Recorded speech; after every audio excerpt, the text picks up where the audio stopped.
Looking for the best bang for your buck as far as like distilleries go? We got your list.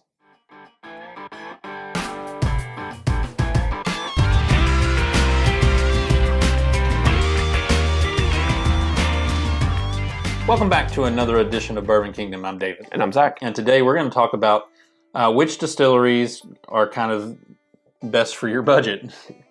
So we did a video not too long ago, and it was basically like best budget bourbon. You guys had requested that, so we kind of put our thoughts together.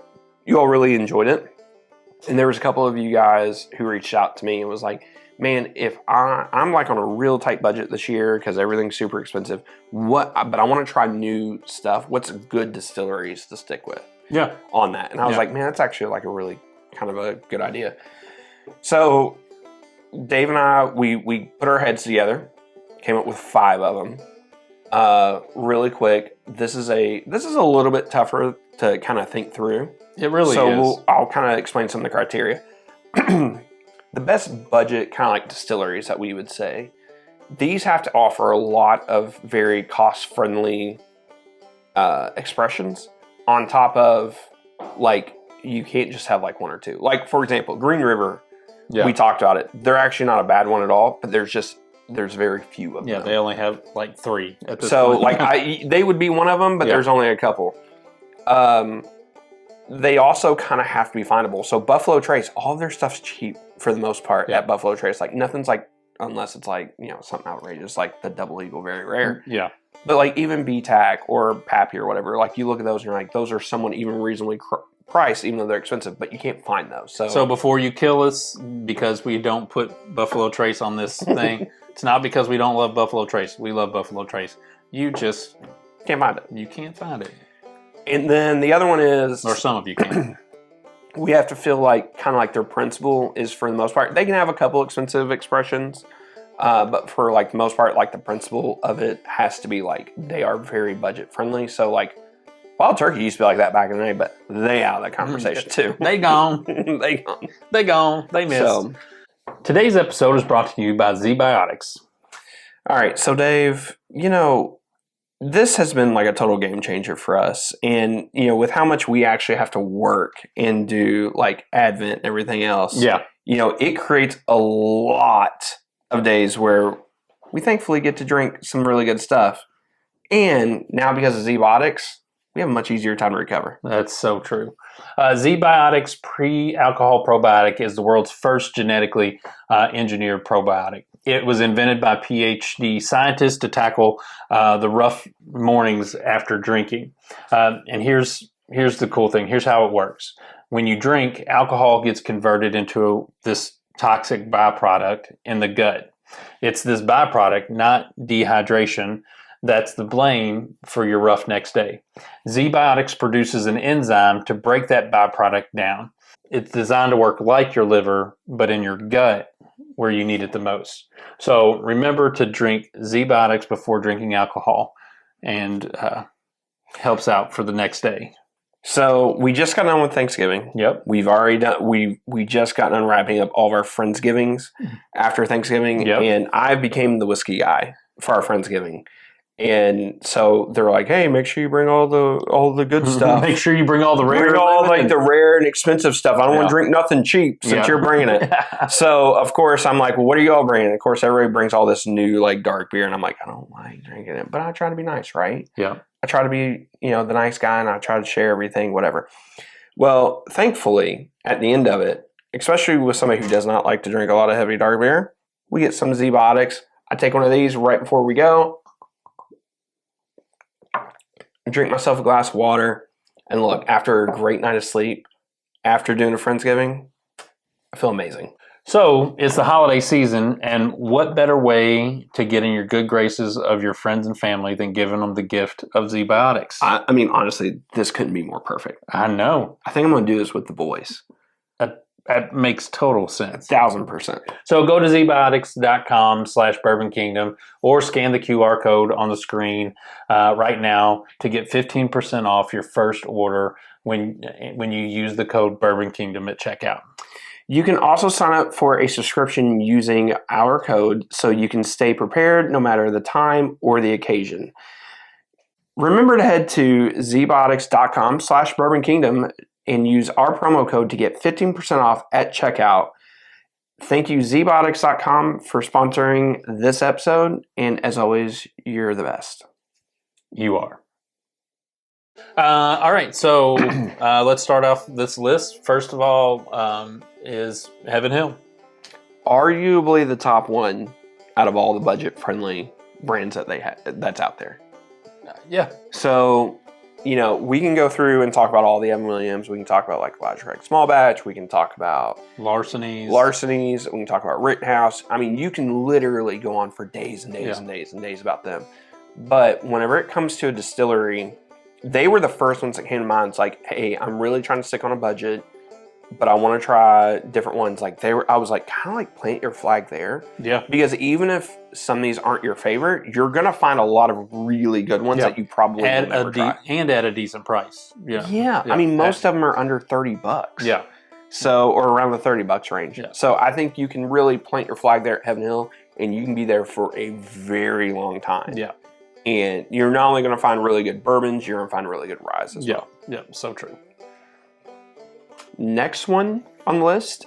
In this one, whenever I thought about it, I was like, I don't know if I want to add Jim Beam to the list. And then I started looking through everything down there in my little Jim Beam shelf, and I was like, no, we don't put Jim Beam. Yeah, you got to put Jim Beam on. Because even something like Baker's being like 50-something bucks. Yeah. Like, that's still not going to hurt you as bad, like, whenever it comes to, like, whenever you're looking for a budget. In your budget, I'm just going to say this right now. Put in the comments below what you think a good budget bourbon is. I think what it was a couple years ago is different from what it is now. It really is. But Jim Beam still falls under to me, in a lot of ways, still falls under the old category. Because that's true. You can still get Jim Beam Black. Mm-hmm. You can get the double oak, or I think they call theirs twice oak. Twice oak, yeah, whatever it's called. I mean, there are so many things that are still fall between that $18 to $25 mark that are all sneakily good. Honestly, sneakily good.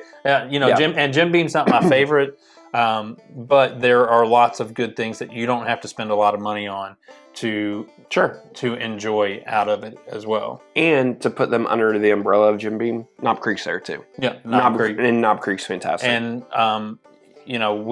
we may dog on them a little bit, but Basil Hayden, people love Basil Hayden. That is true. And they're not our favorite or our jam, but it's okay. Like, people, to me it is an entry. So even with like Basil Hayden being like an entry level, entryway into bourbon, it's very smooth, very easy to drink, very approachable. So I actually was talking to somebody about this the other day at a store I was at. I think I was at Liquor Barn.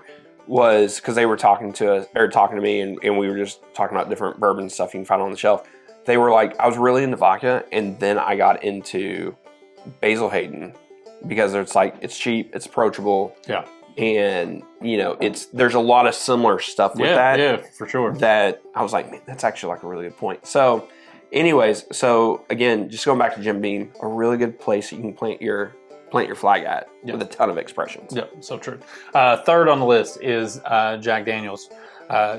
It's no secret that we love Jack Daniels. Big Jack Daniels and it's no secret that Jack Daniels makes affordable whiskey from top to bottom, from low end Jack Daniels to just some of their limited edition kind of things. Yeah, they run from about $18 to about $80 in that little range. There's some super allocated stuff that's a little bit above that and junk like that, but but here's the thing though, their most crazy expensive ones, like, we don't really like I forget what's his name, the Frank. Yeah, the Sinatra bottle. Yeah, I was like, that's probably one of their more expensive ones, and it's like, you can throw that out. So anyway, like that, from top to bottom, they're just a really good distillery to kind of plant your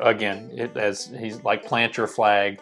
And you can really, really find some good expressions in there. I agree. And what they've done with the Bonded series, basically, that they came out with, with the triple mash and the Bonded, and then their new rye that they have of it, I think that has really kind of taken over that part of the market and really been super competitive compared to a lot of other brands. Yep.